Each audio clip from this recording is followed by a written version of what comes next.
Dear Manager, it's been a while since I've asked a question that wasn't great, and it's been even longer since you've answered one. We are currently both on quite a streak of unanswered emails. You have built an impressive system.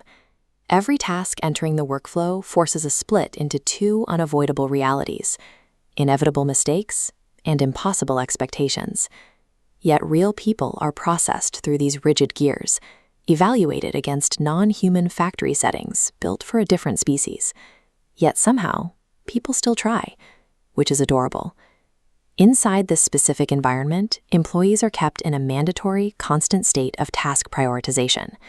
This routine does not exist because your team lacks time management skills, or because of a grand strategic vision. This chart lays out the actual problem. We have a massive, violently overflowing task load right next to a stagnant physical capacity column. It is physically impossible to complete the required volume of tasks. When you force that kind of volume through a hard bottleneck, intentionally dropping a task to survive isn't a mistake. It is a calculated outcome of the math. So the inevitable happens. An employee lets a ball drop just to survive the day. The architect of these rules, someone who hasn't personally operated under them in years, looks at this dynamic and concludes that the employee must just be lazy. That is a bold, entirely unsupported hypothesis. You get the exact same outcome, but a completely different allocation of blame. It effectively shields the person who wrote the rules from dealing with the reality of them. Then there is the highly specialized vocabulary of this environment. When leadership needs a favor or needs a rule bent, they ask the team to be flexible. But when an employee needs help, management says, "I have to treat everyone equally." So just to confirm, flexibility is a leadership privilege. Equality is an employee constraint. The way management handles the fallout of these double standards brings us to the problem-solving process, or, as it is more commonly known, email redistribution. Watch what happens. Under this logic, a problem is officially considered addressed the exact millisecond it leaves an inbox and becomes someone else's headache. I admire the efficiency. It requires zero actual solutions. Just hit forward. Here is the quiet part no one says out loud. Shifting a task to another desk does not alter the molecular structure of the problem itself. Look at these two blocks. The responsibility block slides to a new person, but the accountability block remains cemented firmly in place. Because accountability never moved, the widening gap between them is filled by the exact same failure, unaddressed and undiminished in scale. Forwarding an issue doesn't fix it. You have only relocated the failure.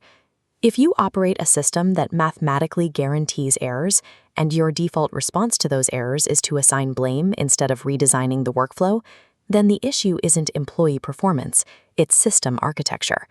Anyone who has sat through an annual performance review knows the feeling.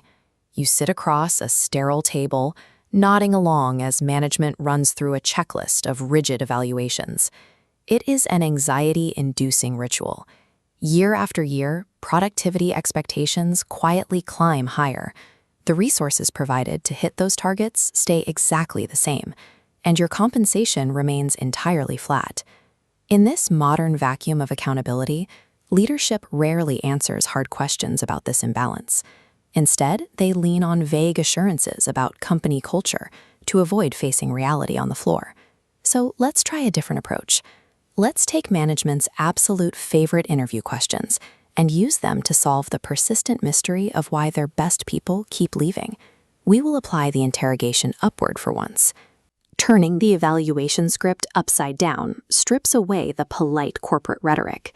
It exposes the actual operational reality functioning behind closed doors. Where do you see yourself in 5 years? Are you still going to be explaining mass turnover as an unexplainable employee problem, a sudden crisis of engagement, or a complex puzzle of company culture? The truth is, people walking out the door isn't a mystery at all. This brings us to the next mandatory interview question. What is your biggest weakness? From where the employees sit, the answer is clear. The glaring operational weakness of modern leadership is selective flexibility. It works like this.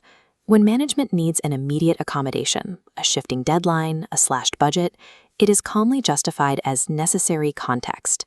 Yet when employees require that exact same accommodation to survive the workload, they hit a wall. Their request is swiftly shut down as a violation of inflexible policy. Leadership frequently demands out-of-the-box thinking from their staff, but moving a problem from management's inbox to someone else's isn't out-of-the-box problem-solving. That is relocation, not resolution. Running two completely conflicting definitions of fairness in the exact same meeting has a cost. It guarantees that genuine employee engagement will completely disappear. Finally, we get to the most revealing question. What did you learn from your mistakes? This one is my favorite because it assumes you've identified anything as a mistake in the first place.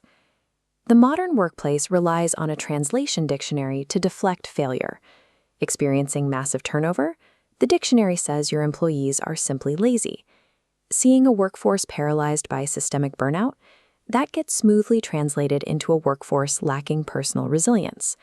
And when there are moving goalposts and outright resource failures, those mistakes are passed down the chain and rebranded as an employee's poor prioritization. By continually shifting the definitions, leadership operates an infallible system where they never have to absorb the blame for the environment they actually built. Let's drop the act. Behind the performance reviews and the corporate jargon is a very plain reality. We have reached a highly precise operational equilibrium. Companies pay just enough so that people don't quit. In return, people work just enough so they don't get fired. This state of constant burnout and stagnation is not an accident, and it is certainly not a personal flaw of the modern workforce. Repeating the exact same negative outcome under the exact same conditions is the hallmark of a machine doing exactly what it was designed to do. So the only real question left, the one no one seems eager to answer, is whether anyone intends to actually redesign it. Until they do, the cycle will remain perfectly consistent. Your absolute best people will keep walking out the door, right as management wonders aloud why they just weren't a cultural fit. I will make sure my next question to you is better. As this message dissolves against the server wall, you can confidently continue not answering it. That ensures one part of this operation remains perfectly consistent. Best regards, a fully optimized prioritization engine. Still awaiting your response.